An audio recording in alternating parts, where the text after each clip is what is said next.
오늘은 요한복음 27번째 시간입니다. 지난 시간에 영생과 구원의 영원한 보장 이라는 제목으로 말씀을 나누었고요. 오늘은 부활이요 생명이신 예수 그리스도, 부활이요 생명이신 예수 그리스도라는 제목으로 말씀을 나누겠습니다. 그러면 오늘 본문 말씀을 보겠는데요. 요한복음 11장 1절에서 26절까지 보겠습니다. 요한복음 11장 1절에서 26절까지입니다.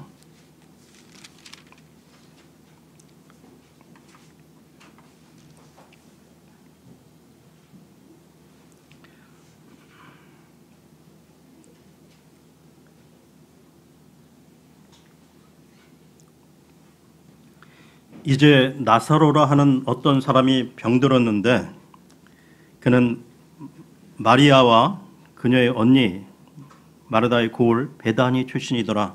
그 마리아는 향유를 주께 붓고 자기 머리털로 그분의 발을 닦던 자더라. 그녀의 오라비 나사로가 병들었더라. 그러므로 그의 누이들이 그분께 사람을 보내어 이르되 주여 보소서, 주께서 사랑하시는 자가 병들었나이다 하매 예수님께서 그것을 들으시고 이르시되 이 병은 죽을 병이 아니라 하나님의 영광을 위한 것이니 하나님의 아들이 그것으로 말미암아 영광을 받으리라 하시더라. 이제 예수님께서 마르다와 그녀의 여동생과 나사로를 사랑하시더라. 그러므로 그분께서 그가 병들었다는 것을 들으신 뒤에 자신이 계시던 같은 장소에서 이틀을 더 머무시고 그 뒤에 자기 제자들에게 이르시되 우리가 다시 유대로 들어가자 하시매 그분의 제자들이 그분께 이르되 선생님이여 최근에 유대인들이 돌로 선생님을 치려 하였는데 또 거기로 가시나이까 하니 예수님께서 대답하시되 낮에 12시간이 있지 아니하냐. 사람이 만일 낮에 다니면 이 세상의 빛을 봄으로 걸려 넘어지지 아니하되 밤에 다니면 빛이 그 사람 안에 없으므로 걸려 넘어지느니라 하시니라. 이것들을 말씀하시고 그 뒤에 그분께서 그들에게 이르시되 우리 친구 나사로가 잠자는도다.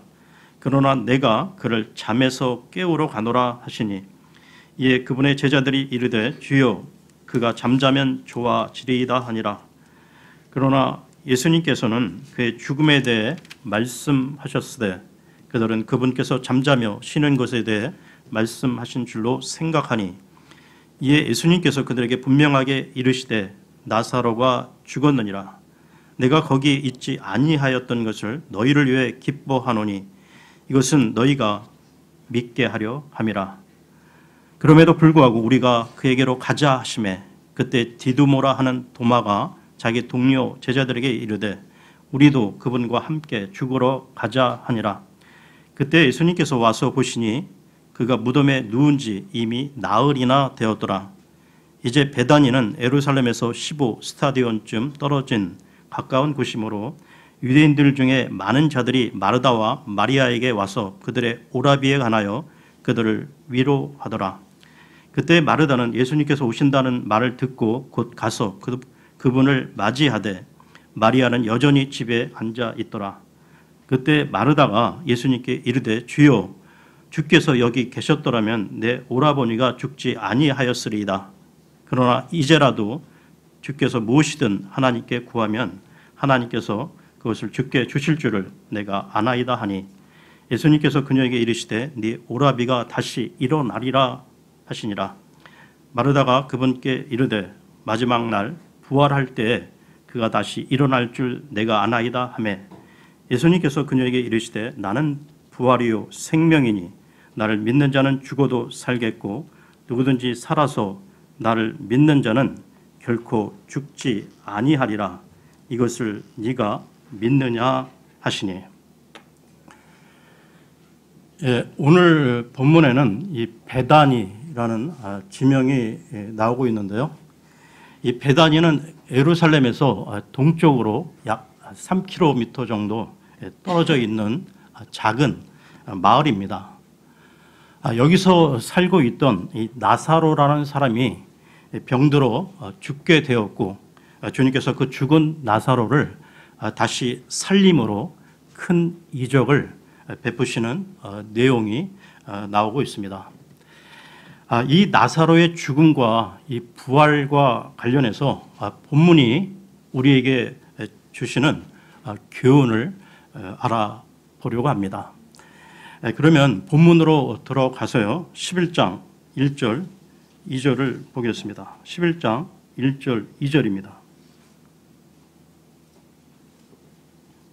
이제 나사로라 하는 어떤 사람이 병들었는데 그는 마리아와 그녀의 언니 마르다의 고을 베다니 출신이더라. 그 마리아는 향유를 주께 붓고 자기 머리털로 그분의 발을 닦던 자더라. 그녀의 오라비 나사로가 병들었더라. 성경은 이 마리아와 이 나사로의 관계를 설명하는 데 있어서 부활한 나사로의 자매는 마리아였다고 설명하지 않고요, 주님께 향유를 붓던 여자의 오라비가 나사로라고 소개하고 있다는 것입니다. 우리는 이 경배와 기적 중 기적이 마음에 와 닿고 더 중요한 일이라고 생각할 수 있지만, 주님은 경배가 더 중요하게 보신다는 것이죠. 그래서 경배와 기적 중 경배를 기준으로 사람들을 소개하고 있다는 것입니다. 계속해서요, 11장 3절을 보겠습니다. 3절입니다. 그러므로 그의 누이들이 그분께 사람을 보내어 이르되 주여 보소서 주께서 사랑하시는 자가 병들었나이다 하매.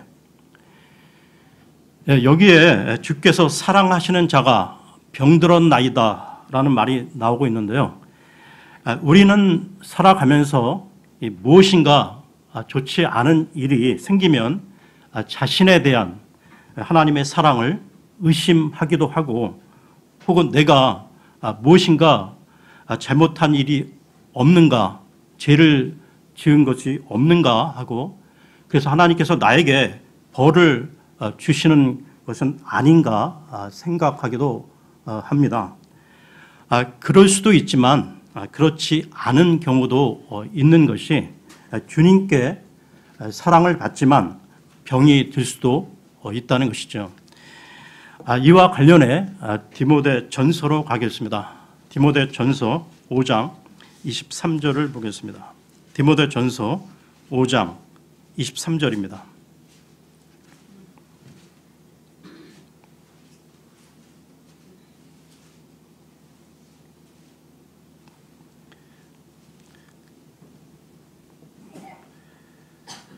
더 이상 물만 마시지 말고 내 위장과 자주 있는 병을 위하여 포도즙을 조금 쓰라. 이 말은 사도 바울이 젊은 목사인 디모데에게 한 말인데요, 병은 인생살이의 한 부분으로 알 수 없는 여러 원인 중 하나일 수 있다는 것입니다. 또한 사도 바울의 경우도, 사도 바울도 불치병이 있었는데요, 고린도 후서로 가겠습니다. 고린도 후서 12장 7절을 보겠습니다. 고린도 후서 12장 7절입니다.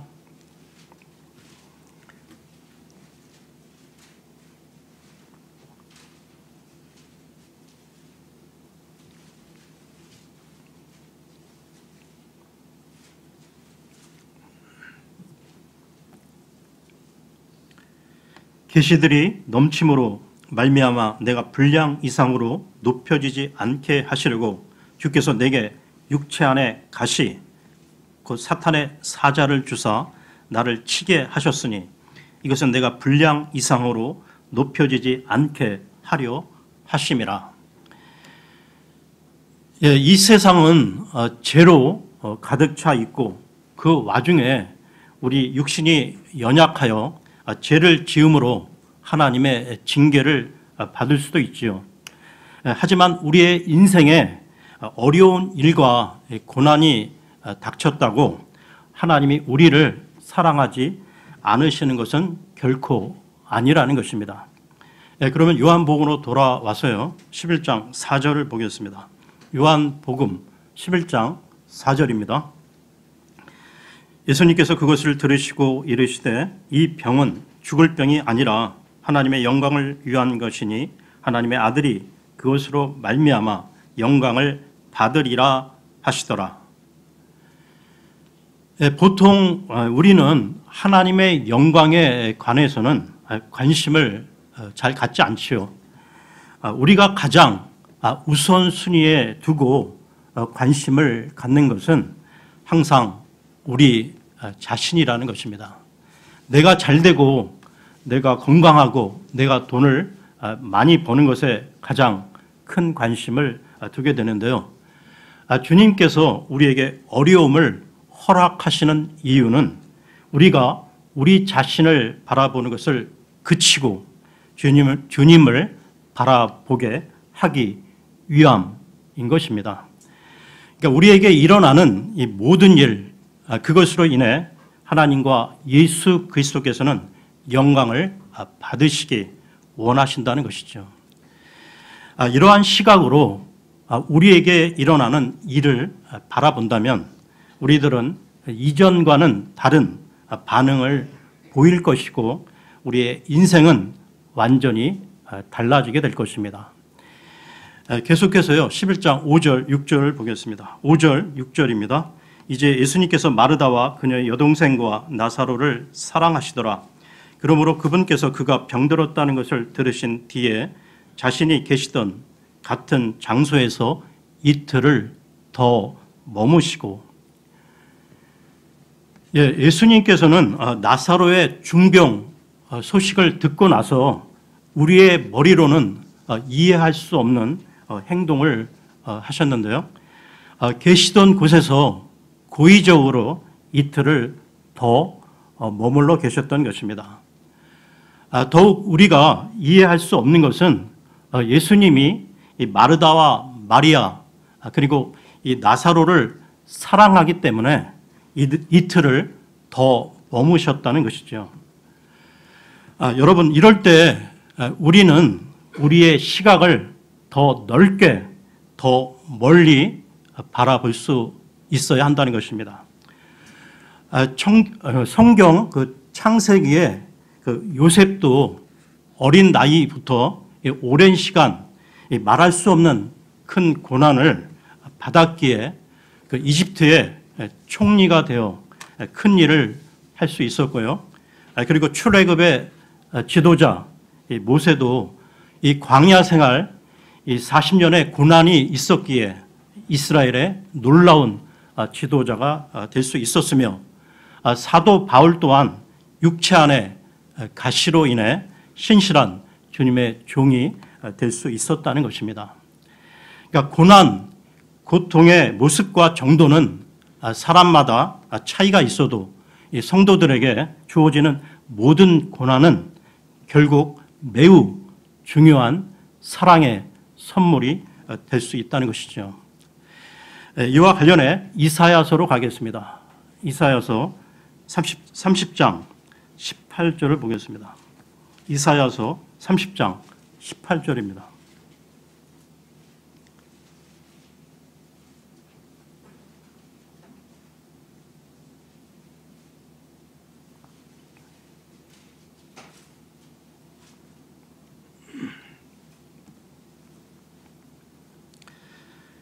그러므로 주께서 기다리시리니 이것은 그분께서 너희에게 은혜를 베풀려 하심이라.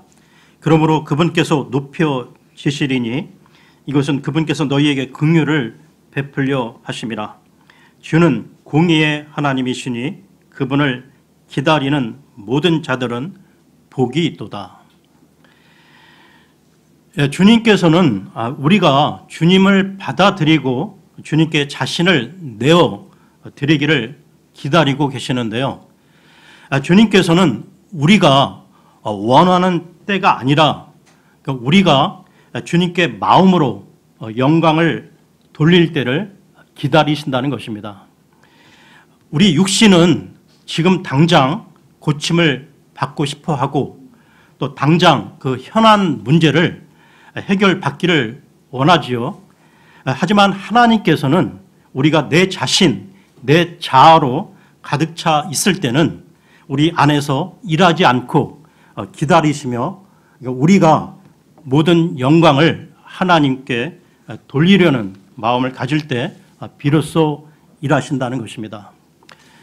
따라서 우리는 모든 것을 주관하시는 분은 하나님이시며 모든 영광은 오직 주님께만 돌아가야 한다는 사실을 마음속 깊이 각인시켜야 한다는 것이죠. 우리는 우리의 인생이 좀 더 편해지기를 원하지만 하나님께서 우리 각자에 대해 그 갖고 계신 그 계획은 그것보다 훨씬 더 크다는 사실입니다. 그러면 요한복음으로 돌아와서요. 11장 7절, 8절을 보겠습니다. 11장 7절, 8절입니다. 그 뒤에 자기 제자들에게 이르시되 우리가 다시 유대로 들어가자 하시매 그분의 제자들이 그분께 이르되 선생님이요 최근에 유대인들이 돌로 선생님을 치려 하였는데 또 거기로 가시나이까 하니. 나사로의 그 중병 그 소식에도 움직이지 않던 주님께서 나사로가 죽자 갑자기 돌변하시며 서둘러 다시 유대로 들어가자고 하시는데요. 우리는 이미 앞장에서 그 유대인들이 주님을 돌로 치려 했던 장면을 보았습니다. 그래서 제자들은 그 위험을 주님께 상기시켜 드리고 있는데요. 계속해서 11장 9절 10절입니다. 9절 10절입니다. 예수님께서 대답하시되 낮에 12시간이 있지 아니하냐 사람이 만일 낮에 다니면 이 세상의 빛을 봄으로 걸려 넘어지지 아니하되 밤에 다니면 빛이 그 사람 안에 없으므로 걸려 넘어지느니라 하시니라.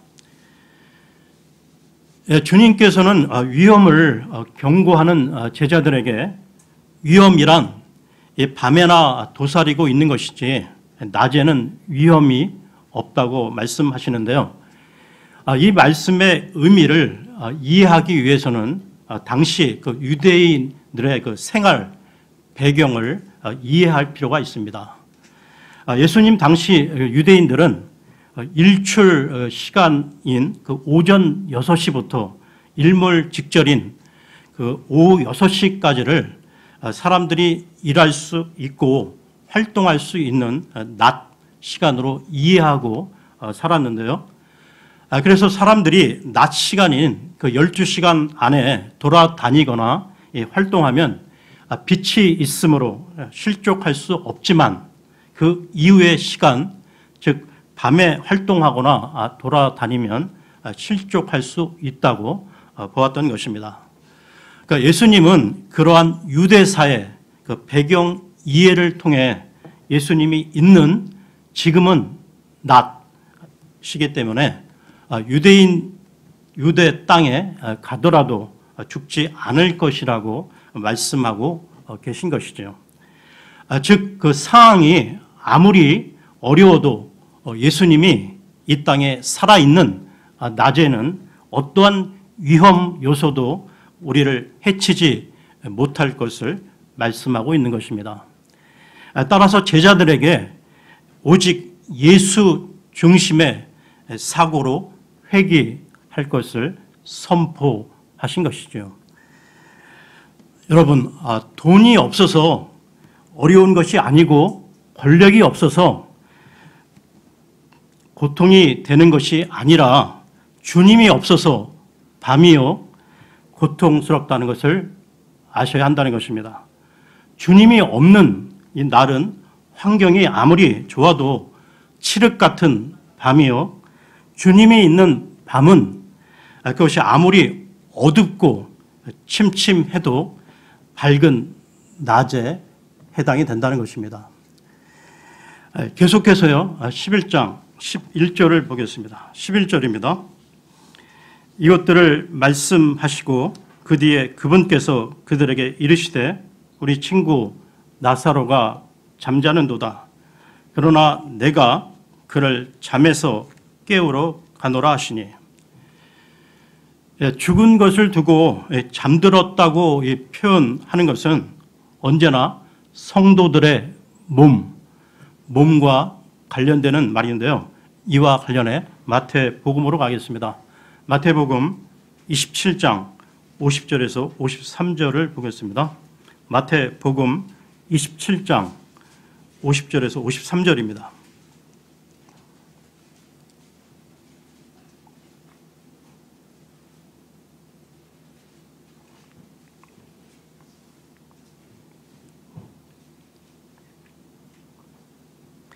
예수님께서 다시 큰 소리로 외치시고 숨을 거두시니라.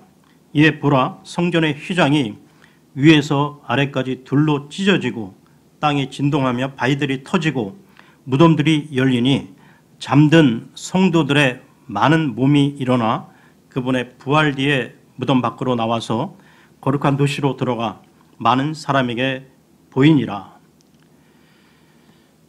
그렇기 때문에 이 죽음에 대해 다윗은 시편 23편에서 참으로 내가 사망의 그늘진 골짜기를 다닐지라도 해악을 두려워하지 아니하리니 주께서 나와 함께 계심이라고 노래했던 것입니다. 그러면 요한복음으로 돌아와서요. 11장 12절 13절을 보겠습니다. 요한복음 11장 12, 13절입니다. 이에 그분의 제자들이 이르되 주여 그가 잠자면 좋아지리이다 하니라. 그러나 예수님께서는 그의 죽음에 대해 말씀하셨을 때 그들은 그분께서 잠자며 쉬는 것에 대해 말씀하신 줄로 생각하니. 제자들은 지금 주님께서 나사로가 휴식을 취하고 있다고 말씀하시는 것으로 여겼는데요. 그런데 나사로의 죽음과 부활은 성도들이 그리스도 안에 잠들어 있으면서 주님의 재림 이후 새 몸을 입고 다시 살아나게 될 그런 경우와는 다르다는 것입니다. 나사로는 그 새 몸을 입고 다시 살아나는 것이 아니라 과거의 몸 그대로를 지닌 채 단순히 죽음에서 깨어날 뿐인 것이죠. 그러나 다시 살아난다는 점에서 두 가지 경우에 모두 잠들었다고 표현하는 것은 아무 문제가 없다는 것입니다. 계속해서요. 11장 14, 15절을 보겠습니다. 14, 15절입니다. 이에 예수님께서 그들에게 분명하게 이르시되 나사로가 죽었느니라. 내가 거기에 있지 아니하였던 것을 너희를 위해 기뻐하노니 이것은 너희가 믿게 하려 함이라. 그럼에도 불구하고 우리가 그에게로 가자 하시매. 예수님의 사랑을 받은 사람, 예수님께서 친구라고 부른 사람인 나사로가 죽었습니다. 그러나 주님께서는 이 죽음을 기뻐한다고 하시는데요. 그러니까 나사로가 죽어야만 주님께서 그를 다시 살려내심으로써 자신의 영광을 또 한 번 드러내시고 제자들과 마르다와 마리아에게 더 큰 신앙을 갖도록 하기 위함이었다는 것입니다. 여러분들 가운데서도 나사로처럼 직접적인 그 고통을 당하는 분도 계실 것이고 마르다와 마리아처럼 가족 구성원이 고통을 당함으로 간접적으로 힘드신 분도 많이 계실 텐데요. 그러니까 우리가 하나님을 믿는 성도로서 고난을 겪을 때 그 고난이 우리의 시각으로 볼 때는 고통스럽고 아프지만 하나님은 그것을 통해 더 큰 삶을 이루어 가심을 믿어야 한다는 것입니다. 대부분의 사람들은 자기가 듣고 싶은 것만 들으려 하고 자신이 관심을 갖고 집중한 것 위주로 기억한다고 하는데요. 우리는 우리의 일상 가운데 겪게 되는 문제와 사건 가운데 하나님의 뜻, 하나님의 섭리를 찾는데 우리의 관심을 집중해야 한다는 것입니다. 계속해서요, 11장 16절을 보겠습니다. 16절입니다. 그때 디두모라 하는 도마가 자기 동료 제자들에게 이르되 우리도 그분과 함께 죽으러 가자 하니라. 요한복음의 그 거의 모든 장에서는 예수님께서 무엇인가 말씀하시는데 사람들은 전혀 이해하지 못하고 있다는 것입니다. 예수님의 제자인 도마는 유대인들이 주님을 돌로 치려고 했는데 다시 나사로가 죽은 곳으로 가신다고 하니까 주님께서 죽으러 가시는 것이라고 생각했던 것이죠. 도마는 주님께서 하시는 말씀과 하시려는 일을 전혀 이해하지 못했던 것입니다. 계속해서요, 11장 17절에서 19절을 보겠습니다. 17절에서요, 19절까지입니다. 그때 예수님께서 와서 보시니 그가 무덤에 누운 지 이미 나흘이나 되었더라. 이제 베다니는 예루살렘에서 15스타디온쯤 떨어진 가까운 곳이므로 유대인들 중에 많은 자들이 마르다와 마리아에게 와서 그들의 오라비에 관하여 그들을 위로하더라.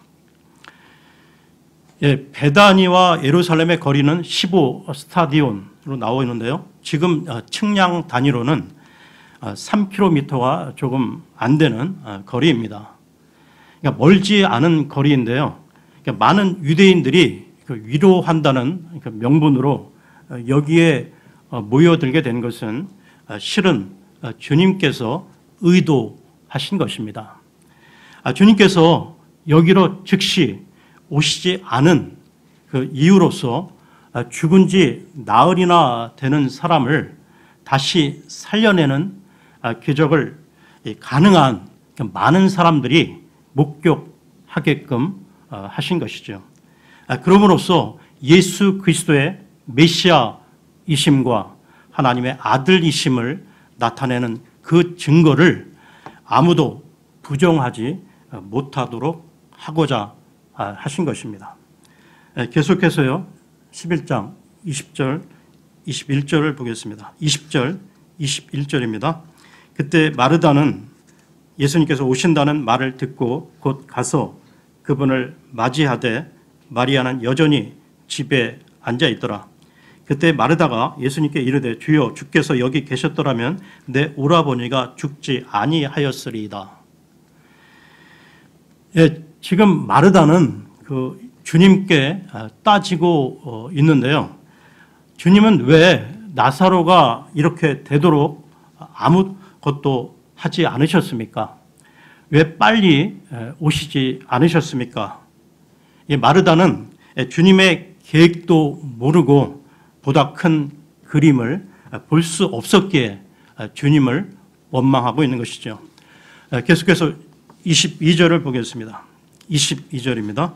그러나 이제라도 주께서 무엇이든 하나님께 구하면 하나님께서 그것을 주께 주실 줄 내가 아나이다 하니. 마르다는 이 주님께 간구하면서도 자신이 무엇을 구해야 하는지도 모르고 있다는 것입니다. 그러니까 우리도 이런 경우가 있는데요. 그러니까 무엇인가를 구해야 하고 구하기는 하는데 정말 필요한 것이 무엇인지 모른 채 그저 간구만 하고 있는 것입니다. 계속해서요, 23, 24절을 보겠습니다. 예수님께서 그녀에게 이르시되 네 오라비가 다시 일어나리라 하시니라. 마르다가 그분께 이르되 마지막 날 부활할 때에 그가 다시 일어날 줄 내가 아나이다 하매. 마르다는 지금 두 가지 실수를 하고 있는데요. 그 하나는 네 오라비가 다시 일어나리라고 하신 말씀이 마지막 날에 있게 될 전면적인 이 부활 때를 의미하는 것으로 오해한 것이고, 또 하나는 지금 자기 눈앞에 계신 분이 하나님이심을 알면서도 그분께서 죽은 오라비를 지금 당장 살려주실 수 있음을 간과하고 있습니다. 계속해서요. 25절 보겠습니다. 예수님께서 그녀에게 이르시되 나는 부활이요 생명이니 나를 믿는 자는 죽어도 살겠고. 주님을 믿고 죽은 성도들이 지금 무덤 속에 잠들어 있는데요. 이들은 주님께서 재림하실 때 새 몸을 입고 휴거될 맨 처음 부류의 사람들입니다. 계속해서 26절을 보겠습니다. 11장 26절입니다. 누구든지 살아서 나를 믿는 자는 결코 죽지 아니하리라. 이것을 네가 믿느냐 하시니. 예수 그리스도를 믿는 성도들이 죽지 않고 주님의 재림을 맞이하게 되면 그 사람들은 죽음을 겪지 않게 되는데요. 이들은 휴거되어 영원히 살게 될 두 번째 부류의 사람들입니다. 이와 관련해서요, 고린도 전서로 가겠습니다. 고린도 전서 15장 55절을 보겠습니다. 고린도 전서 15장 55절입니다.